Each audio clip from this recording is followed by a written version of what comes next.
Welcome to MotoE race day here at what is now a scorching Sachsenring.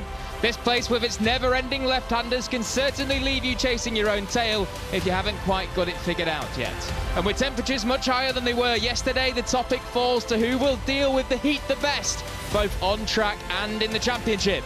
Race 6 of round 6 starts right now. It's go time for MotoE.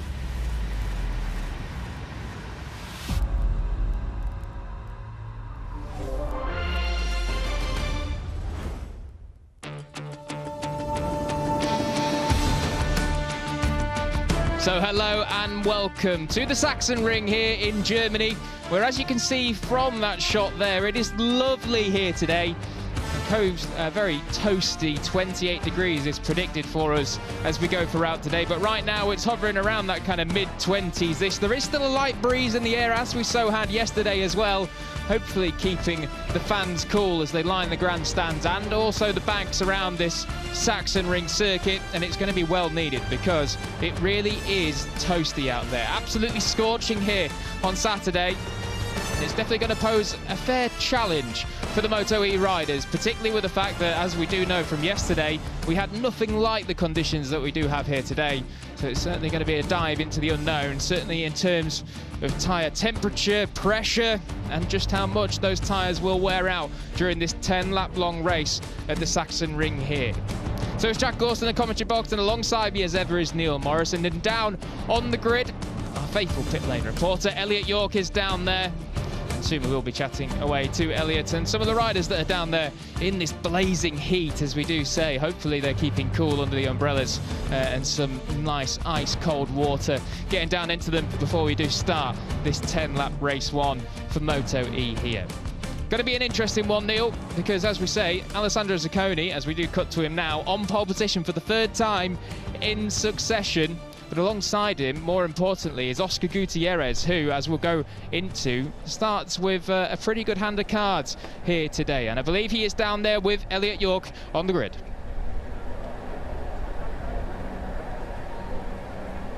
I think we may just have lost Elliot for a second there. Hopefully we can come down to El in just a few seconds indeed. But as we do say, Neil, Oscar Gutierrez has got a prime opportunity here today to really take advantage in this championship chase with his 2 championship rivals ahead of him, both Mattia Casadei and Kevin Zannoni, down the order on the 3rd row of the grid. Yep, absolutely.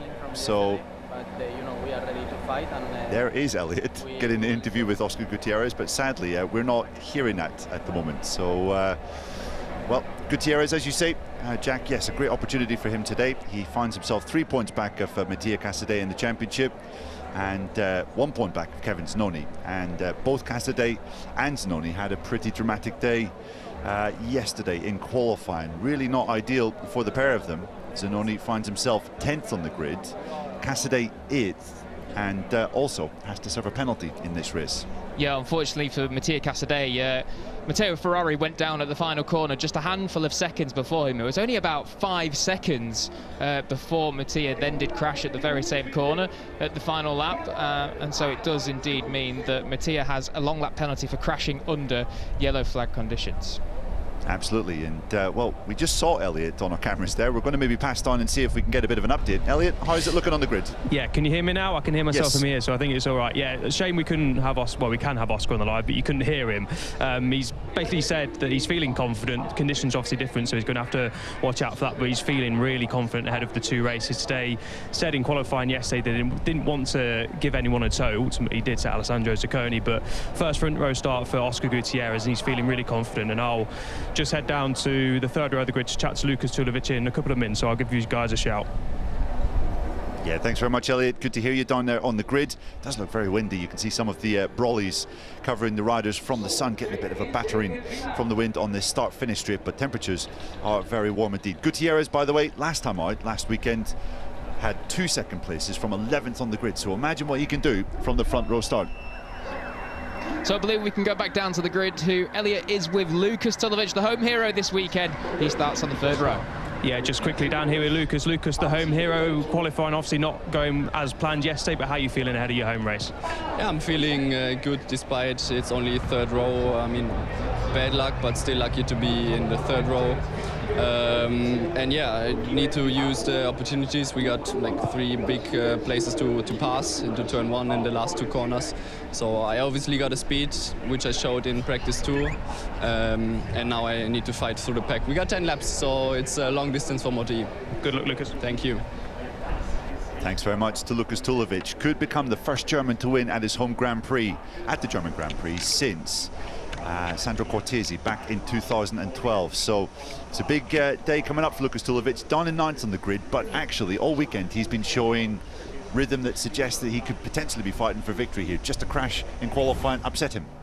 Yeah, here is some of the crashes that we did see yesterday in qualifying. This was the incident with Matteo Ferrari and Mattia Casadei. You'll see Casadei sliding through your screen in 3-2-1. There he is on his back. Unfortunately crashed at the same corner, and yeah, yellow flag conditions down there, so that does mean he will have that long lap penalty. But as Neil says about Lukas Tulovic, of course, fastest in practice yesterday before qualifying, and then in qualifying when we went out for Q2 eventually after a small delay at the start of Q2, just on his first flying lap, just took the front going into turn 1. Such an easy crash to do here at Sachsenring. The kind of undulations in that first corner make it a bit tricky to sometimes hold on to the front end. So we'll see exactly how Lukas Tulovic can go here, because we do know he has been fast, and it's also good to see that Matteo Ferrari has found some of the speed he's been missing. We'll see what he can do in this first race here. But lights out coming up for us in just a few moments' time. Let's see who will dominate in race 1.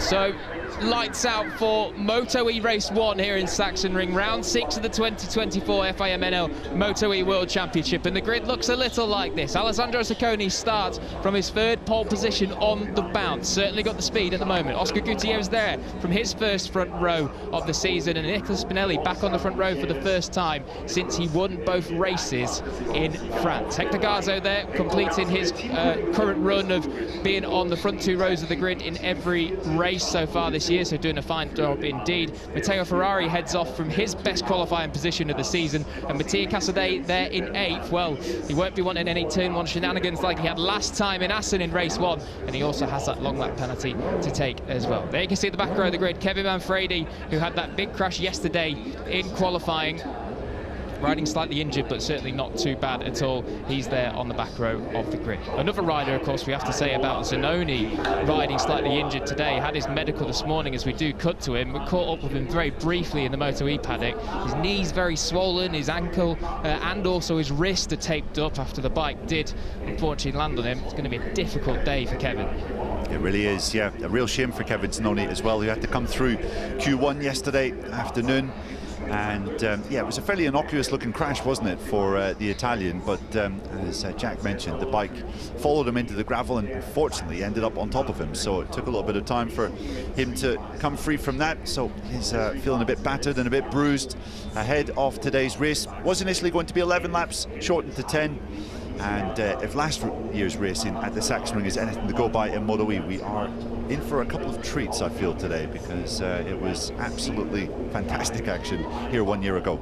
Yeah, 2 big races, 2 big battles in those races, I should say, rather. 2 7-rider groups it was at the front of both of those races last year, and I'm sure that we can expect some of the same here. Of course, I think some will be worried that maybe Alessandro Zaccone is going to do the Skane vanishing distance act that he did in race 2 in Assen, but as he does say himself, he's always better in race 2 than he is in race 1, so perhaps this race 1 might not be the place where he does it. There is your championship, as you can see, 3 riders separated by just 3 points, and then Hector Garzo only 11 off the top as well. It's seriously tight at the top of this championship chase. Let's see what happens here in race 1. So we're under starters orders then. The green flag does wave at the back. Keep your eye on Kevin Zaccone there in 10th place. The light blue bike, we know he's rapid off the line. He's going to need a good start today. Is it a good start from Zaccone as the lights out here in race 1 of MotoE? And it looks as though Oscar Gutierrez is going to get the whole shot from his first ever front row starting position in MotoE. Oh, and he's gone way deep into turn 1. He's going to give up 3 or 4 places, surely. As now, and he's gone down, slot down. It's Eric Granados. He's sliding through the pack and I believe there was another bike down in the background. That might have been, it wasn't Jordi Torres. Who was it? I couldn't quite figure out who that one was in the back of the pack. We'll hopefully update you when we do. Oh, it's Pontoni who's gone down, but Granado down early here, and hopefully Eric is okay. The marshals will be running over to attend to him now, but it does mean that after Oscar Gutierrez goes deep into turn 1, Zaccone is back to the lead. He is indeed, with Garzo rising up from 4th to 2nd. Then we have Spinelli, and then Gutierrez and Jordi Torres just tacked on the back. And obviously there was some issues getting around Eric Granado. That's why there's such a big gap back to Tulovic in 6th. But hopefully the Brazilian is okay. We've actually got a red flag out, which brings this race to a stop. Obviously double crash there at turn 2 between, well, Eric Granado, I think, might have hit into the back of Oscar Gutierrez. We need to maybe see a replay of that to be sure, but it looked as though Gutierrez came back online, and then Garzo was maybe caught out or surprised by the Spaniard doing that, and then fell down. So I think Pontoni maybe had a separate incident, or he saw the kind of chaos up ahead and reacted, but we did see the Italian back up on his feet. Fingers crossed that Eric is A-okay. Yeah, I think Pontoni might have just been a victim of everyone trying to avoid Eric, and everyone did so brilliantly, it has to be said. Yeah, that is the incident there then. Oscar Gutierrez just coming back online after going wide, and you've got to say Mattia Casadei did a marvellous job there to avoid his teammate Eric as he was sliding across the racetrack at turn 2. Here is the other shot of it. It's just one of those things where lines converge, isn't it? Yeah, absolutely. And as you say, fantastic stuff from Casadei. And then obviously the riders back in the pack, putting on the brakes, trying to avoid what was going on up ahead. And I think Pontoni collected the back of Roccoli, perhaps, back in the pack there. Yeah, we might just see him come into view now. That's Chaz Davies there on the left, on the other of the Cloud MotoE machines. And yeah, Pontoni flicked over the top by collecting the back of what indeed did look like Roccoli. Yeah, the good thing is that Eric Granado wasn't hit or collected by any of the riders behind, which was my first fear when I saw that. Obviously a pretty heavy impact for the Brazilian on the inside of turn 2. And yeah, I guess that's always the danger. A rider coming back offline.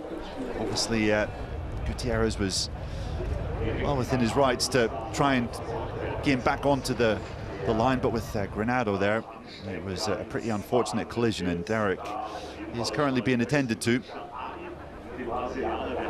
So of course, with a scenario like this, provided that the race can restart, will be a full restart with original grid positions, seeing as we didn't even complete the first lap. And you can see there Massimo Roccoli just taking a needed sip of water. It is incredibly hot out there, it has to be said, and taking some much needed shade as well, seeking refuge from the sun here in Sachsenring. And yeah, going to be tricky now for these riders just to roll everything back, calm down, maybe kind of take yourself out of that race mode mindset just for a few minutes to get a bit of a breather. And then we'll see exactly when we do get an update and when we will be going racing once again. I believe Elliot has an update on the conditions for it. It's down to you, Will. Yeah, just some initial thoughts on the start.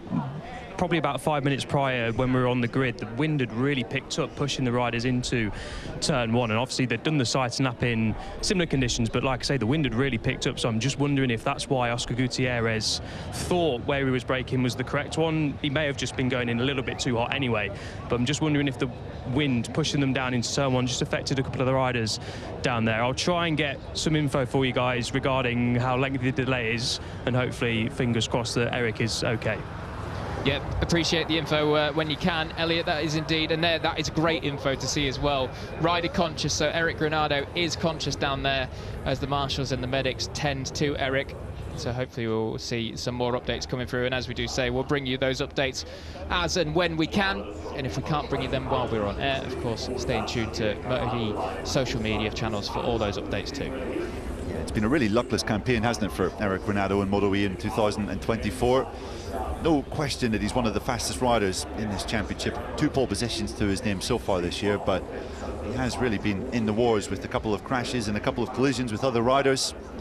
Yeah, maybe looked as though he got a little bit caught up with his own bike as he crashed there at turn 2. So as Jack just said, yeah, fingers crossed that the Brazilian is okay. And yeah, any updates that we have, we will certainly bring them to you as soon as we have them. Yeah, as you're saying about Eric's season there, of course, we know Eric is incredibly fast. He's the most winningest rider in the MotoE World Championship, and for a very good reason. But, you know, just such bad luck this year. He's had a couple of incidents, a couple of crashes on his own accord as well. But every time he's had a race that's at least been uninterrupted with things like penalties or incidents, he's been in the top 6. So definitely, as the years roll on in the MotoE World Championship, evidencing once again that he's still got the pace to go and compete right at the front, but just luck never seems to be on Eric Granado's side. We really hope that from this point forward, of course, the luck does turn around for him, but yeah, we'll see how Eric can go. Yeah, absolutely. And just to go back to the point that Elliot was making when we last went down to him in pit lane, obviously these MotoE riders don't have a session prior to the race on a Saturday, so conditions are pretty different to what they were yesterday when it was very cool. Obviously the wind is still there today, but I'm not sure if it's coming from the same direction. So that point about Oscar Gutierrez missing his line going into turn 1 certainly does stand, because they obviously did their outlap, but they're coming out of the pit lane from that. And yeah, it's not like they've had a kind of a session so far today to get up to speed and acclimatized to the different conditions that we have today. Yeah, absolutely. And even for Oscar Gutierrez, of course, hasn't been to this circuit in 10 years since he was here with the Red Bull Rookies a long time ago, back in 2014. And this weekend won't have done a practice start from the grid either. So yeah, definitely one that's difficult to judge, even when you don't have a warm-up lap as well. Elliot, you're down there. I believe you may have an update for us. Yeah, just chatting to the IRTA officials down here. They're just trying to gauge how many laps they can do. It's going to be a quick restart procedure. Original grid positions, obviously, no laps were completed. It's going to be a reduced race distance, that is for sure. So not a 10-lap race. They're just deciding whether or not they can, well, how many laps they can do. I have heard the number 4 mentioned, but there's no official confirmation of that yet. So we're just waiting to see how many laps they can do at this moment in time. As I say, I'll try being the latest when I've got it. Yeah, fantastic stuff, Elliot. Thanks very much. There is Eric Granado being loaded into the ambulance, and I'm pretty sure I just saw him waving to the crowd there, which is obviously a good sign. We have information that the rider is conscious after that nasty collision down at turn 2. But Eric, though, looks as though he was giving a bit of a wave to the crowd that were applauding him as he was being loaded into the ambulance. So that is good news. But obviously, yeah, the Brazilian needed to be attended to, and has been injured in that. So fingers crossed, Eric is generally speaking okay, and we see him back here as soon as possible. Yeah, absolutely. Echo those sentiments, Neil, that is for sure. And of course, this is where we really should say thank you as well to the fantastic marshals and medical staff that we do have here at the Sachsenring circuit. Some of the best in the world, if not the best in the world, and making sure that Eric is well looked after there, as thankfully he's already been moved in the ambulance, so he'll be heading out to the medical centre here at the circuit.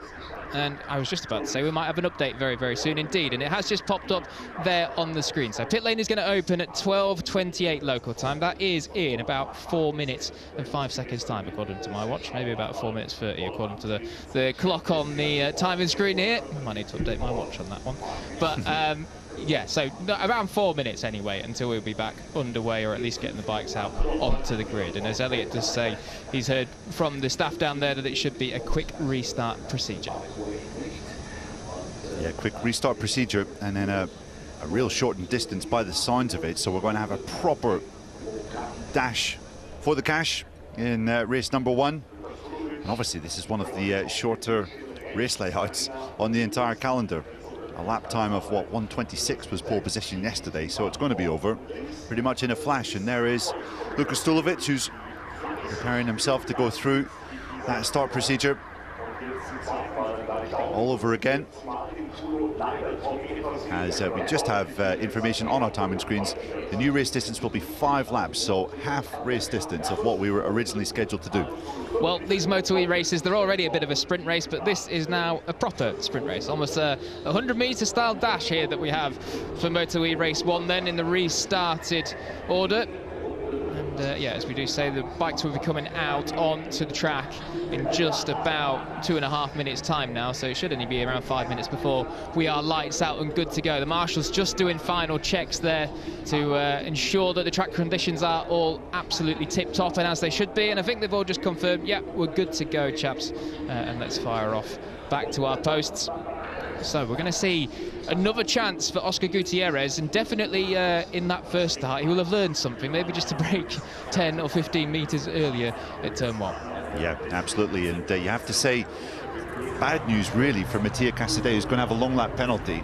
In a 10-lap race, you have a bit of a chance to recover from that, but in a 5-lap race, that's going to penalise you hand over fist. So I think Mattia Casadei, it's going to be real damage limitation in this outing. Yeah, I think the only saving grace is that perhaps this long lap penalty lane is one of the shortest that we do go to all year round. At the final corner, you'll see it on the outside as we do dive through there at the end of the first lap. So we're on board with Casadei now, and yeah, that bike is going to have a little bit of extra distance to complete compared to the others. And even for the likes of Kevin Zaccone, who starts down in 10th, it's a short run down to turn 1 here, so not much of a chance to be able to make up some positions on the way down into turn 1, and he's going to have a lot of work to do as well. And on top of that, of course, it's going to be incredibly difficult with his wrist and knee and ankle that's still a bit sore from that crash yesterday. Yeah, absolutely. But on the other hand, maybe 5 laps a little easier to manage than 10, you would have to say. That's true. But yeah, not a great deal of time for Kevin to get himself up there from 10th on the grid. He has been a quick starter though in races that we've had so far this year. I think back to Le Mans when he was second in the first race after qualifying in 10th. He won a race in Barcelona after qualifying 8th. So the history is there to suggest that Zaccone can still fight up front, but as Jack said, those injuries from yesterday's spill will certainly be affecting him. You've got to say as well, Neil, this is a big opportunity for the likes of Zaccone and Spinelli, the tech-free. Oh, there you go. That has impacted our 5-lap dash here. A double long lap penalty for Oscar Gutierrez. So on 2 of the laps in this 5-lap race, he's going to have to dive into that long lap penalty lane. Well, that changes things slightly because it pretty much nullifies any advantage he had, at least in terms of starting position, over his championship rivals. Yeah, and I guess on further consideration, it is irresponsible to come straight back onto the racing line when there are, what, 14 riders, you know, pretty much behind you. Yeah. And that was what caused the crash with Eric Granado. So it's a tough penalty, but I guess you have to say it's probably merited. Yeah. You do feel a bit for Gutierrez, but at the same time, it did cause a very dangerous situation. Yeah, you'd have to say that perhaps the stewards were just wondering why he didn't check over his right shoulder, as we do see it now, and no look at all over the right shoulder to see if there were any riders that were going to be closing into the line he was so desiring there through turn 2. So yeah, fair enough on that one, but for Oscar Gutierrez, definitely gives him a lot of work to do there. And you have to say, once again, Mattia Casadei, expert work there to avoid Eric sliding across the track. I was watching that replay with my breath held, even though I knew the outcome. Still pretty amazing that Casadei managed to avoid his teammate as he was sliding across the track. So here we go then, the pit lane is open, and we will start this quick start procedure for this shortened, restarted MotoE race. Red flags have been a bit of a running theme, haven't they, so far this weekend after qualifying. A real start qualifying yesterday after Kevin Manfredi absolutely totaled his bike down at turn 8, and it had to be retrieved. And there you can see riders have to leave pit lane within basically 1 minute of this start procedure. Everyone's managed to do so. And they'll have their sighting lap, and then they'll form on the grid, and basically it'll be, yeah, just a chance to catch your breath before the start procedure begins. Yeah, pretty much a final check with the mechanic just to make sure there's no issues, and then they'll scurry off over to the pit wall, and that will be it. We'll be underway racing in a handful of seconds after that one. So we've basically got of the 3 championship contenders, we've got 2 of them serving long lap penalties in this race, 1 of them injured. Hector Garzo 11 points back and 4th suddenly. Now we're looking at the Spaniard as the rider with a fantastic opportunity to gain huge points back on that leading trio. And as you said, Alessandro Zaccone as well, starting from pole position. Yeah, Zaccone 41 points back, so definitely needs to take advantage of scenarios like this where he's got the perfect opportunity to, well, have pretty much all the riders ahead of him in the championship chase, most likely finish outside the top 5. So we're going to see what happens here in this restarted MotoE Race 1. But as Neil says, there's actually Oscar Gutierrez just practicing that long lap penalty. That's a wise choice from young Oscar to dive into it on the sighting lap here. But yeah, Hector Garzo, absolutely, Neil, you're right to point him out, because he'll be licking his lips at the opportunity he's got in front of him now. Yeah, and he had a great start in the initial start of this race, jumping from 4th up into 2nd after turn 1. So a winner here at this track, of course, in the 2nd race last year. So everything points to Hector Garzo maybe having a decent day here at the Sachsenring. So then we're rolling up to the grid for this MotoE Race 1. Of course, as we do go racing, we remind you again that we just had a small stoppage due to a red flag incident with Eric Granado. And of course, all our thoughts with Eric as he's now over in the medical centre. But we are ready to go racing again. Final checks and final mechanics and staff running off the grid now. And we are under starters' orders. Who will get the whole shot this time around? Of course, Oscar Gutierrez got it last time. Will he make it 2 from 2 here as they go? Oh, I think he might have jumped the start, you know. That looked incredibly close. He even shook his head off the line. Perhaps Oscar Gutierrez, knowing that he has to dive into that long lap penalty lane twice, has just been too eager to get a good start, as it looks like the 658 teammates both go wide off the line. But it is Hector Garzo in 2nd. This could be brilliant news for Hector if it is indeed that Oscar Gutierrez has jumped that start. Yeah, it did look a bit too good to be true, didn't it? Horrible first corner for Lucas Tulovic, who finds himself down in 12th after he got pushed wide at turn number 1. And yeah, we have Gutierrez. I think Garzo's there in 3rd. Jordi Torres has got himself up a place into 4th. And then we have Spinelli, who's dropped back into 5th. So, eyes on the timing screens here in the commentary box, because I am sure that it will pop up momentarily that was a jump start from Oscar Gutierrez. If it isn't, well, my eyes must have failed me in a big way. But here we go then. Zaccone is in 2nd as Garzo gets out onto the curb and onto the green there. A little bit of a twitch as we rise up the hill for the first time. And now flick right down the waterfall. But this could be fantastic news for both Zaccone and Garzo, who need to make up ground in the championship if it does indeed mean that Oscar Gutierrez is going to receive even more penalties in this race. Absolutely, and you can see there we went on board with Casadei. He's battling with Zanoni in 7th and 8th. Good start for the 2 Italians who've jumped up a couple of positions from their grid slots, but it looks as though there's already a little bit of a gap opening up to the gap to the front 4. So home hero Tulovic has recovered 1 position after that poor start. He's up into 11th at the end of lap 1 as we see Garzo now attacking Zaccone down into turn 1. Zaccone fought for a second just to turn it tight, like his teammate Spinelli's trying to do on him, but no room at the end for now. Garzo up into 2nd place. Yeah, good stuff in there. We have Gutierrez to do his double long lap penalty. Obviously that was for what happened in the previous start. Still no word as to whether he's jumped the start in this race. But you can see Gutierrez certainly has the speed at the front to try and break away. There it is, confirmed at the bottom of your timing screen. It is a double long lap penalty for Oscar Gutierrez. So somehow he's managed to rack up 4 long lap penalties in this first race of the day here in the MotoE World Championship. So an absolute disaster for Oscar Gutierrez, who at one point was licking his chops at the opportunity he had in front of him. Yeah, and this race is just going to be a complete write-off. I don't think we've ever seen that before. 4 long laps in a single race. So Oscar Gutierrez, it's been a messy encounter so far. What with running wide at turn 1 and then jumping the start in the restart. And Hector Garzo is rubbing his hands together as he tries to build up a little bit of an advantage with Zaccone. So Gutierrez, you kind of almost have to forget him at the front. He's going to be ducking into the long lap penalty lane. Here we go then. Takes the first of 4 long lap penalties. Oh! Unbelievable! He's took the front on the very first one of 4 that he's had to do, and it's total disaster for Oscar Gutierrez. Oh, you have to feel sorry for him, of course. An incident in the first start and then that jump start here in the restarted race. And Oscar Gutierrez, well, I guess the only good thing is he doesn't have to do those long laps now. Well, we saw it with Fermin Aldeguer back in Barcelona in the Moto2 race, and Oscar Gutierrez unfortunately suffering a similar fate here in the Sachsenring. Just a race to forget completely, to throw in the trash and try and forget about. He'll be back again in race 2, fighting towards the front, and that puts Hector Garzo into the lead with Zaccone and Spinelli pretty much together. But Torres has been overtaken. Well, he looked as though he was going to be overtaken into turn 1 by Ferrari. He's managed to resist that attack, but you can see the first 2 already getting away. Yeah, absolutely. Got their skates on, these top 2, you have to say, for Gutierrez. It's one of those situations where if you didn't laugh, you'd cry, I think. But back at the front then, Garzo and Zaccone. One sits 21 points behind in the championship, the other sits 41 behind, and preferably for the one that's 41 behind, which is Alessandro Zaccone, he'll be wanting to reverse this order if he can do so. But Garzo, we know he's been incredibly strong at the Sachsenring in the past. Last year he was right up the lead in both races, and of course won one of these races here last year, and looking to make lightning strike twice in Germany.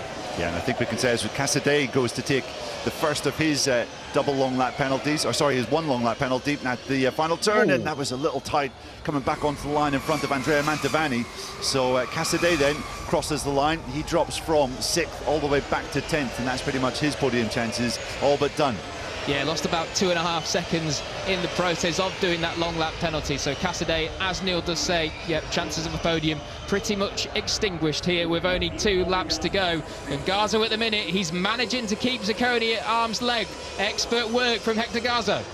Absolutely, he's managed to edge his lead up further from 0.2 of a second to 0.3 through the first split on this lap 4, the penultimate lap of this shortened 5-lap race. You can see Spinelli having a bit of a lonely ride there in 3rd, and then we have an intense fight for 4th. Jordi Torres warding off Matteo Ferrari, Mikel Pons, and Kevin Zanoni. You have to imagine Kevin is struggling ever so slightly after that good start. He has managed to drop behind Mikel Pons in this race. Yeah, definitely for Zanoni, that wrist and knee and even the ankle as well will be certainly throbbing now. It'll be very, very sore indeed. The Sachsenring circuit isn't one of the most physical. Gutierrez. That's Gutierrez, who did rejoin the race after crashing out in the long lap penalty loop on the 2nd lap, just pulling way out of the way there. So good work from Oscar not to get in the way of anyone else here as they dive down the fastest part of the race circuit here in the Sachsenring. And oh, that was a big twitch on the front end there for Hector Garzo, but manages to navigate the final corner safely as we fly onto the final lap. One more lap for Garzo to take his 2nd victory of the season. Can he do it? We're about to find out. Yeah, and that's a sizable lead that he has by Sachsenring standards. Matteo Ferrari's been trying this move for a few laps now, and he gets Jordi Torres just into turn 1. Torres tries to tough it out, but there isn't quite space, so good stuff from Ferrari, who's going for his best result of the year so far. And there is Casadei trying to recover positions. He's just behind Finello there in 9th. Yeah, Finello can hold on to that. That would be one of his better finishes of this season as well. Yeah, and Garzo's lead, Jack, is up to half a second through this first split on the last lap. I think he's done enough, probably, to get this victory. So Garzo then, he's pulled the pin on the final lap as we dive down through the 7 consecutive left-handers here in Sachsenring that make this place so dizzying, particularly if you're not exactly happy with the bike setup around here. But Garzo doing an expert job, and there you can see that gap. It's definitely even more perhaps than that half a second that it was just a handful of corners ago, as the battle for the top 4 here looks as though it might go right down to the final corner, as Jordi Torres is trying everything to get on terms with Matteo Ferrari, who, if he can pick up that 4th place, will be his best finish of the season as well. So 1 corner to go then for Hector Garzo, who came into this race 21 points behind in the championship. It's certainly not going to be that big anymore. Rounds the final corner, gets the drive up the hill, and Garzo wins the first race of the day here in the Sachsenring in the MotoE class. Zaccone hangs on for 2nd place ahead of Spinelli, who's back on the podium for the first time since round 2, would you believe it? But it's Garzo that steals the lights and all the spotlight here in race 1 in MotoE. Brilliant stuff then from the number 4, who takes full advantage of some of the carnage for some of his title contenders in that race to gain some big points back. And I think, could that be enough to potentially put Hector Garzo into the lead of the championship? I think it's going to be quite close, but fantastic, brilliantly timed victory for him. Hector Garzo just loves this Sachsenring circuit, and there you have it. 7 points clear from 4th in the championship to 1st in just 1 race. That is the kind of crazy swing that we've been seeing in MotoE right the way through this season, Jack. Yeah, every weekend it seems that this championship just doesn't follow the same script as it did the weekend before. So Garzo then, 7 points clear. Zanoni there doing a fantastic job, it has to be said, to muscle his way to an 8th place, riding extremely sore and injured. He was really gingerly moving earlier when I saw him in the MotoE paddock. So good stuff there from Zanoni. The Casadei did manage to pick off Finello on that final lap to get 9th, and how crucial could those points prove to be as we go down the stretch in the MotoE World Championship in 2024. But Hector Garzo then into the championship lead. doing an expert job as well. And you have to say, with just how strong he looked there, because we know how fast Zaccone's been in the last handful of rounds, and Zaccone couldn't do anything about him, couldn't get on terms. He had no answer for him, and Hector Garzo did a kind of Alessandro Zaccone tribute act, didn't he, in that race, by getting out front and basically building up a bit of a gap to the riders behind. And Garzo managed to maintain that lead, even extend it on the final lap. Zaccone got a 10-2 back in the final half, but yeah, brilliant stuff from Hector. Pretty much the most dominant, I would say, victory in his MotoE career so far, as everything before that had come had been a bit hectic, a bit last minute, a bit last lap as well. But Garzo asserting a bit of authority on this German Grand Prix as well as this World Championship. A quick shout out to his teammate Lukas Tulovic. He had, as I mentioned, terrible first corner, got pushed wide, saw him way out wide going through the race's first turn. I think he was back in 12th or 13th. Looked as though his race was finished, but he did manage to fight his way through to 7th at the checkered flag, 3 seconds back. So Tulovic will be no doubt very frustrated with that showing in front of his home fans, but at least the speed is there for him to be maybe fighting for the podium in race 2. Yeah, let's see. We've seen bigger comebacks than that so far this season. Just think back to just last weekend when when Gutierrez went from 11th to 2nd in both races. But as Neil says, Tulovic displaying his speed here this weekend once again. Just will be ruining that unfortunate error in qualifying yesterday that's left him way down there on the grid. Good job to Spinelli as well. That's the first time we've seen him on the podium. There isn't a win this season. And the first real big points haul since round 2. Yeah, absolutely. It's been basically an off and on switch for Nicola Spinelli this year. He's had 4 DNFs in the 6 races prior to the Sachsenring, so definitely a welcome return to the podium. His team manager, Hervé Poncherel, said he was actually getting quite worried about Spinelli's form because he didn't really have an answer for it. No explanation for what had just gone wrong from being looking like the strongest rider at the start of the year to not being able to even finish a race over a race weekend. So yeah, Spinelli showing that he is still very capable in this class, and a great day overall, you would have to say, for the Tech 3 team in MotoE so far. 2 of their men on the podium.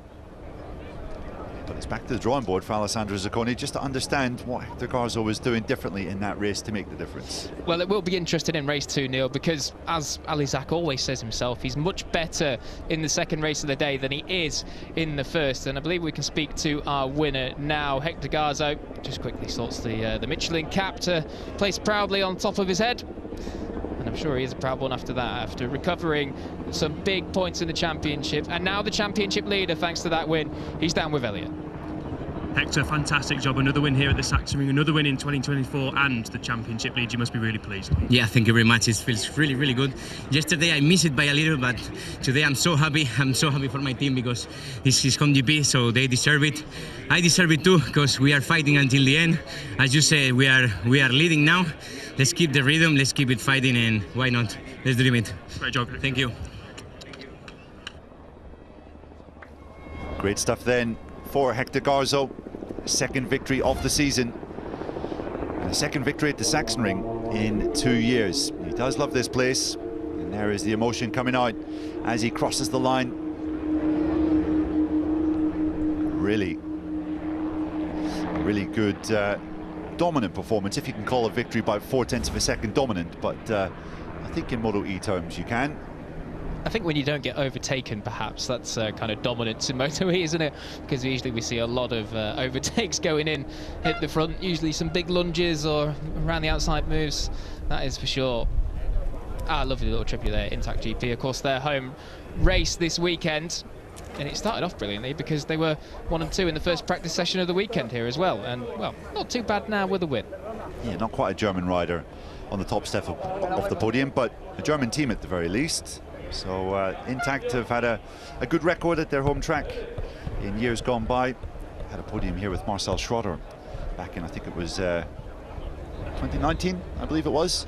So I believe that was the same weekend he pulled off that miraculous save down the waterfall in one of the practice sessions that we often like to repost in the MotoGP social media team, because it really is an absolute pearler. So thank you, Marcel, for that one. It's lived long in our memory, at least, anyway. Absolutely, and now we have a slightly rejigged schedule pit lane opens for Moto3 qualifying at 12:55. So we're just running ever so slightly behind after that initial red flag in MotoE race 1. And a few riders will be just trying to hit the reset button, you would have to say, after that race. Oscar Gutierrez, chief among them.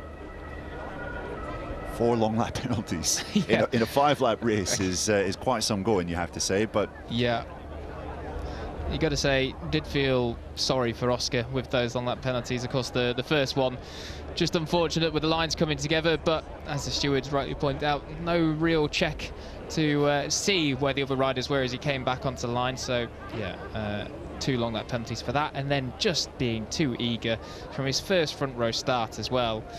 Yeah, I think that happens to the best of us at times, just being a little bit too keen to get away and make amends for a previous error.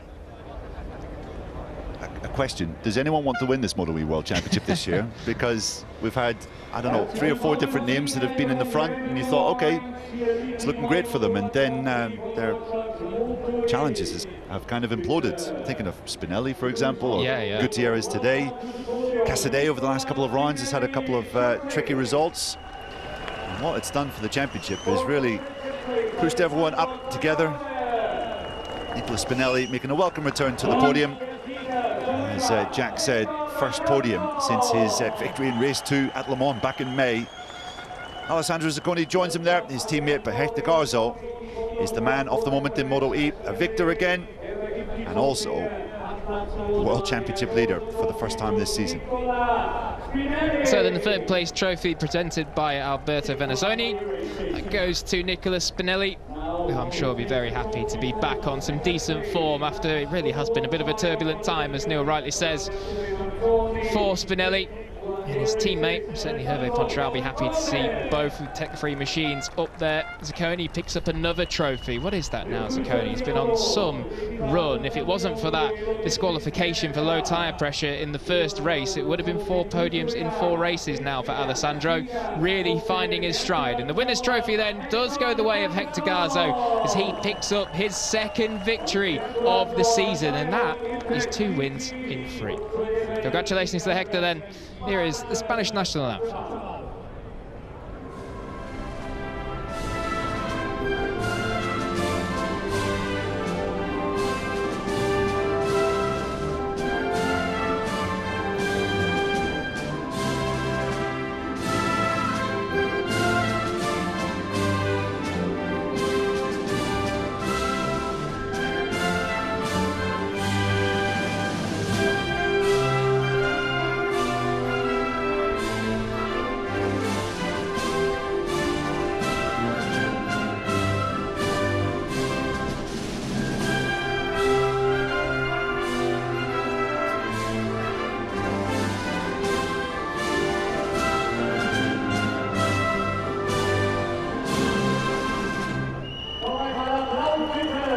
So somewhat of a Sachsenring love affair then is building for Hector Garzo and this circuit. 2 victories here in the past 2 years, and if he can take a 3rd one in the race later on today, MotoE race 2, getting underway at 4:10 local time here, well, his championship lead will be quite hefty regardless of what happens behind him. But I'm sure that the duo you see there, the tech-free duo of Spinelli and Zaccone, will be looking to deny him of that honour at every available opportunity. I think he had to check himself there, Hector Garzo. Had to spit his Prosecco out after taking a big glug of it. There's another race there this afternoon. Very sensible, good choice there from Hector, especially it was recorded on camera indeed. Garzo then does take the win from Zaccone and Spinelli, with Matteo Ferrari picking up his best result of the year. Still baffling to say that a 4th place and non-podium result is Matteo Ferrari's best result of the year. Of course, the bigger things in that top 10 were Zaccone and Casadei that came into this race 1st and 2nd in the championship, only finishing 8th and 9th. And rounding out your final points payers in that first race of the day was Kevin Manfredi. So there you can see then, up 3 places. He's done the full pole vault over all of them. Has gone Hector Garzo with a 7-point lead now at the head of the championship. This one certainly is spicing up, and we never know which way it's going to turn next. But thankfully, it's not too long until we do find out which way it does turn next. For the second race of the day, And look at that in the Teams Championship as well. Just 1 point in it now with the Aspar team and the Intact GP squad. I'm sure that if Hector Garzo or indeed Lucas Tulovic can give the Intact GP squad another win or a podium later and then vault them into the lead of the Teams Championship, there might just be a rather large party in Chemnitz on Sunday evening. So then Hector Garzo does the job in race 1 for the MotoE class here on Saturday in Sachsenring. Will he do the same in race 2? We'll find out in just a handful of hours. Join us then at 4:10 local time here in Germany. It's going to be a cracker as we round out round 6 of the World Championship. We'll see you then.